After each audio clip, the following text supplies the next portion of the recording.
Serangan udara oleh Rusia terus berlanjut di wilayah Kharkov, dengan bom udara bersayap menghantam lokasi musuh. Serangan ini merupakan bagian dari eskalasi konflik yang semakin intensif di daerah tersebut, mengakibatkan kerusakan besar pada infrastruktur dan menambah jumlah korban di pihak Ukraina. Dalam video lain yang dirilis 10 Juli, terlihat jelas bom luncur UMP-BD-30 SN Rusia menghancurkan titik penempatan sementara angkatan bersenjata Ukraina di arah Kherson. Serangan presisi ini diklaim menargetkan fasilitas militer. Kedua serangan ini menyoroti ketegangan yang semakin meningkat di Ukraina, dengan pihak Rusia dan Ukraina saling melancarkan serangan. Sementara itu, masyarakat internasional terus menyerukan penghentian kekerasan dan mencari solusi diplomatik untuk mengakhiri konflik yang telah menyebabkan penderitaan yang luas bagi rakyat Ukraina.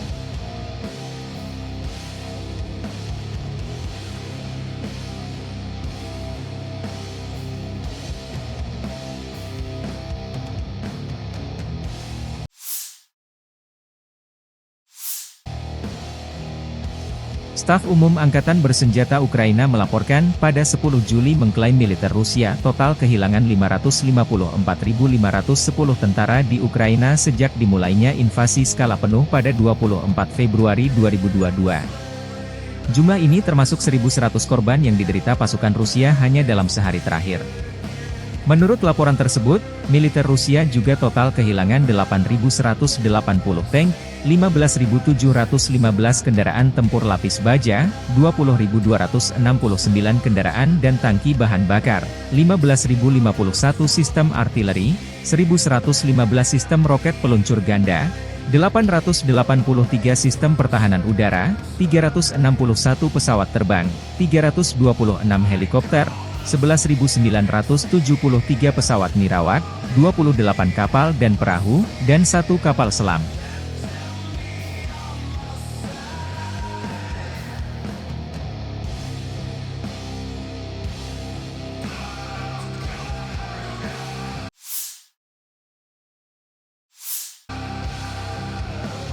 Unit Utara Rusia 9 Juli 2024 merilis rekaman video yang menunjukkan penghancuran radar Israel milik Angkatan Bersenjata Ukraina.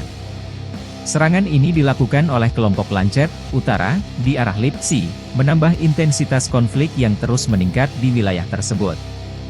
Dalam video yang dirilis, terlihat jelas bagaimana kelompok Lancet Utara melancarkan serangan presisi yang berhasil menghancurkan sistem radar yang merupakan komponen penting dalam pertahanan udara Ukraina. Serangan ini menandakan upaya Rusia untuk melemahkan kemampuan militer Ukraina dalam mendeteksi dan menanggapi ancaman udara. Kehancuran radar ini merupakan pukulan signifikan bagi Angkatan Bersenjata Ukraina, yang kini harus menghadapi tantangan tambahan dalam mempertahankan wilayahnya dari serangan udara Rusia. Radar buatan Israel ini mampu mendeteksi pesawat pada jarak 65 km, UAV berukuran sedang, hingga 45 km, ranjau mortir dan rudal berbagai jenis, hingga 10 hingga 14 km.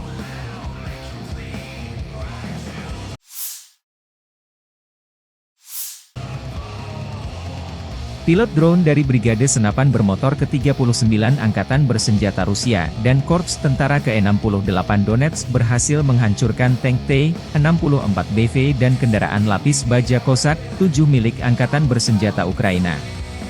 Serangan ini menambah ketegangan di wilayah Donetsk, yang telah lama menjadi pusat pertempuran antara pasukan Rusia dan Ukraina. Dalam operasi terbaru ini, drone Rusia menunjukkan efektivitasnya dalam melumpuhkan peralatan militer Ukraina, melemahkan kekuatan tempur lawan di daerah strategis. Kehancuran tank T-64BV dan kendaraan Kozak 7, yang keduanya merupakan bagian penting dari arsenal militer Ukraina, menunjukkan kemampuan drone Rusia dalam melakukan serangan presisi tinggi. Situasi di Donetsk terus memburuk dengan serangan-serangan yang semakin intensif dari kedua belah pihak. Konflik berkepanjangan ini tidak hanya menyebabkan kerugian besar bagi militer, tetapi juga membawa penderitaan bagi warga sipil yang terjebak di tengah pertempuran. Komunitas internasional terus menyerukan gencatan senjata dan dialog untuk mengakhiri kekerasan yang terus berlanjut di wilayah tersebut.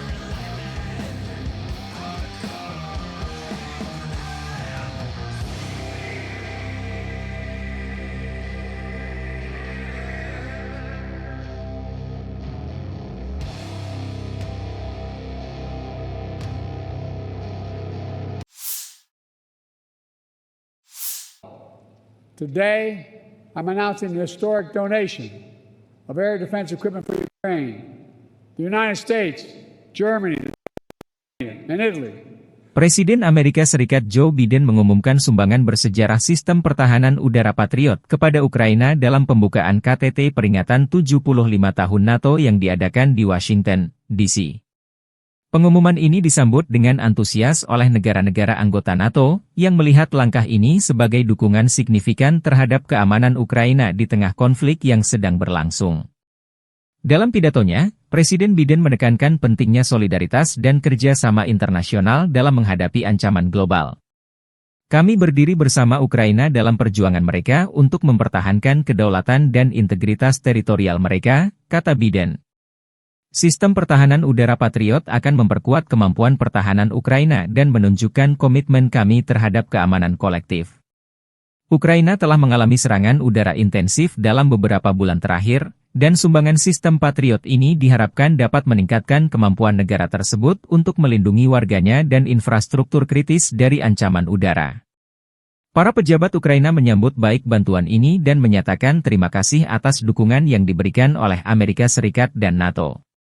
KTT peringatan 75 tahun NATO ini juga dihadiri oleh para pemimpin dari negara-negara anggota NATO lainnya, yang semuanya menegaskan kembali komitmen mereka terhadap aliansi dan pentingnya kerja sama dalam menjaga perdamaian dan stabilitas internasional. Dalam pertemuan tersebut, para pemimpin juga membahas berbagai isu global lainnya, termasuk perubahan iklim dan keamanan siber. Dengan pengumuman ini, Presiden Biden menunjukkan bahwa Amerika Serikat tetap berperan aktif dalam menjaga keamanan global dan mendukung sekutu-sekutunya. Langkah ini diharapkan dapat memperkuat hubungan antara NATO dan Ukraina serta mengirimkan pesan kuat kepada pihak-pihak yang mengancam perdamaian dan stabilitas di kawasan tersebut. Tim penyelamat dan sukarelawan bekerja tanpa henti membersihkan puing-puing setelah serangan mematikan yang menghantam ibu kota Ukraina, Kiev, pada hari Senin. Serangan ini menambah jumlah korban jiwa dan cedera, meninggalkan kerusakan besar pada infrastruktur dan bangunan di wilayah tersebut.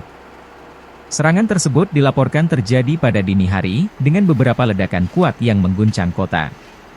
Tim penyelamat segera dikerahkan ke lokasi kejadian untuk mencari korban yang mungkin terjebak di bawah reruntuhan. Sementara itu, sukarelawan setempat turut membantu evakuasi dan memberikan bantuan pertama kepada para korban yang terluka. Gubernur Kiev, Oleksiy Kuleba, menyatakan bahwa upaya penyelamatan terus dilakukan sepanjang hari, dengan prioritas utama adalah menyelamatkan nyawa dan memastikan keselamatan warga. Kami berterima kasih kepada semua yang telah menunjukkan keberanian dan solidaritas dalam situasi yang sangat sulit ini, kata Kuleba. Kami akan melakukan segala yang kami bisa untuk membantu mereka yang terkena dampak. Masyarakat Kiev menunjukkan rasa persatuan dan ketangguhan mereka di tengah tragedi ini. Banyak warga yang datang ke lokasi serangan untuk menawarkan bantuan, makanan, dan pakaian bagi mereka yang kehilangan tempat tinggal. Organisasi kemanusiaan internasional juga memberikan dukungan, mengirimkan bantuan medis dan logistik ke daerah yang terdampak. Serangan mematikan ini menambah ketegangan di Ukraina yang telah mengalami konflik berkepanjangan. Pemerintah Ukraina mengecam serangan tersebut dan berjanji untuk meningkatkan keamanan di seluruh wilayah. Seruan untuk perdamaian dan penyelesaian diplomatik konflik kembali digaungkan oleh berbagai pihak, dengan harapan dapat mengakhiri penderitaan yang dialami oleh rakyat Ukraina.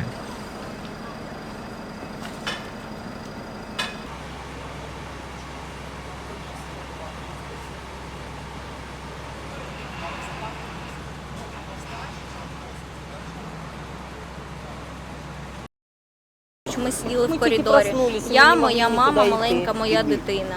І почалися вибухи. І воно як дало, що в нас повилітали вікна, ну там можна побачити, там виходять із нашої кімнати вікно, його нема. Ні на кухні, ні в кімнаті, ні балкону, нічого взагалі нема. Тобто весь наш будинок, куди прилетіло, усі постраждали. Нема ні єдиної цілої квартири, яка була б в цьому домі. У мене злякався малий, він зараз заїкається трохи.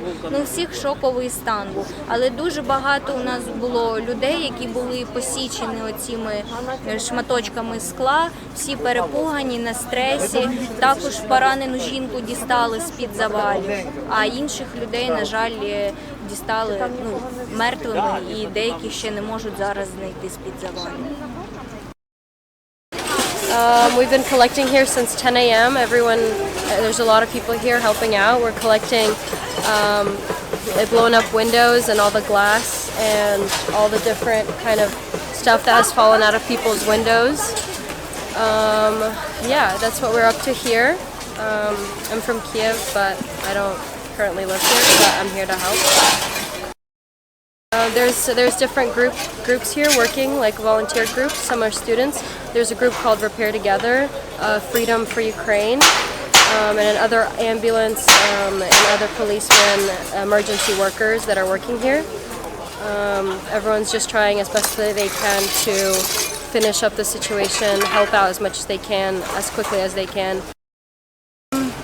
So I'm from the Netherlands and I came to help, but I'm so surprised and my heart is very warmed by so many people who are coming here to help the people who lost their houses. It's incredible. It's not undescribable to realize what happened and how many lives are lost here, and not only the people who died, but also all these people who have been traumatized by this destruction. Rusia mendapat kecaman dari Dewan Keamanan PBB setelah sekutu Kiev menyerukan pertemuan darurat menyusul serangan mematikan oleh Moskow. Utusan Kiev untuk PBB, Sergei Kislitsa, menuduh Moskow dengan sengaja menargetkan kelompok yang mungkin paling rentan dan tidak berdaya di masyarakat manapun dalam serangan tersebut. Mewakili sekutu utama Ukraina, Amerika Serikat, utusan Linda Thomas-Greenfield menyebut serangan itu mengerikan dan menegaskan perlunya tanggapan internasional yang tegas terhadap tindakan Rusia. Pernyataan ini memperkuat dukungan AS terhadap Ukraina di tengah eskalasi konflik yang terus berlanjut. Sementara itu, utusan Rusia untuk PBB, Vasily Nebenzia, menyatakan penyesalannya bahwa Dewan Keamanan terlibat dalam apa yang dia sebut sebagai kampanye propaganda kotor di Kiev. Pernyataan Nebenzia menyoroti ketegangan yang semakin meningkat di forum internasional, dengan kedua belah pihak saling tuduh di tengah situasi yang semakin memanas.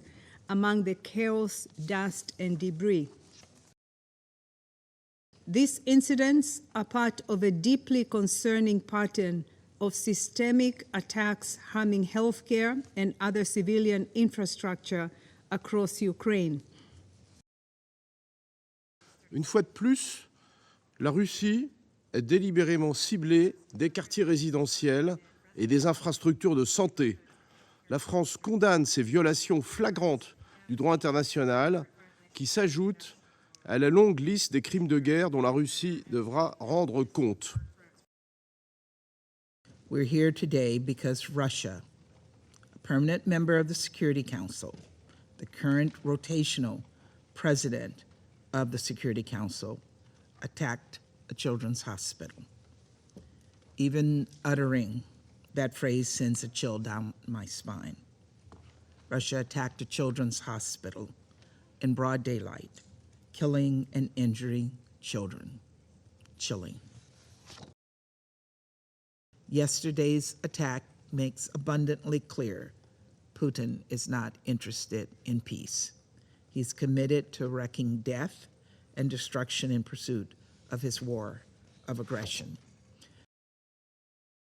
In repeated attacks on Ukraine, Russia has killed Ukrainian children. Russia has maimed and injured Ukrainian children. Russia has abducted Ukrainian children. And yesterday, Russia came back for wounded and sick children in Okhmatyt Hospital. This is cowardly depravity, and this must stop. В этих условиях крайне сожалеем, что в грязную пропагандистскую кампанию Киева и его сообщников оказался втянут Совет Безопасности. Хотели бы задать господину,